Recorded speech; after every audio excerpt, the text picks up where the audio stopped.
कल रात PTI government Khan साहब ने आवाम पर 26 रुपये लीटर का एक पेट्रोल बम गिराया। 2 दिन पहले खान साहब ने पार्लियामेंट में गुफ्तगू करते हुए कहा कि लीडर हुक्मरान एक बाप होता है। खान साहब, पाकिस्तान फलाई पार्टी आपसे ये सवाल करती है कि आप ऐसे जालिम बाप हैं कि जहां पिछले 2 साल में 1 करोड़ लोग बेरोजगार हुए, वहां इस 26 रुपये लीटर पेट्रोल बम की कोई लॉजिक, कोई तुक बनती है? आप कल रात सोए कैसे? आप इतने बेहिस हो गए हैं। आपके मिनिस्टर्स तो है ही बेहिस, इनसेंसिबल, नॉन सीरियस और इनकम्पिटेंट।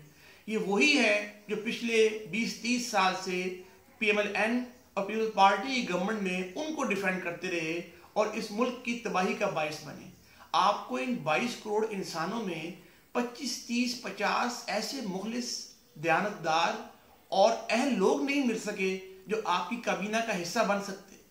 कितने अफसोस की बात है। मदीना की रियासत की आप बात करते हैं और कॉल ऑफ फेल में आपकी ये तजाद है कि 3 दिन पहले अपने आप को अवाम का बाप कहते हैं और 3 दिन बाद पेट्रोल बम 26 रुपया लीटर एकदम बढ़ाकर बम गिरा के आप रात को मस्त सोते हैं। कुरान मजीद में अल्लाह ताला फरमाते हैं, लिमा तक़ूलूना मा ला तफ़अलून, क्यों कहते हो जो करते नहीं हो? तुम्हारे कॉल ऑफ फेल में तजाद क्यों है? आपको कुरान की आयत भी याद ना आई। इंशाअल्लाह पाकिस्तान फलाई पार्टी जल्द आवाम को ऐसी लीडरशिप मुहैया करेगी जो न सिर्फ दयानतदार होगी, न सिर्फ हसास होगी, न सिर्फ आवाम दोस्त होगी, बल्कि अहल भी होगी। आगे आइए, पाकिस्तान फलाई पार्टी का हिस्सा बनिए।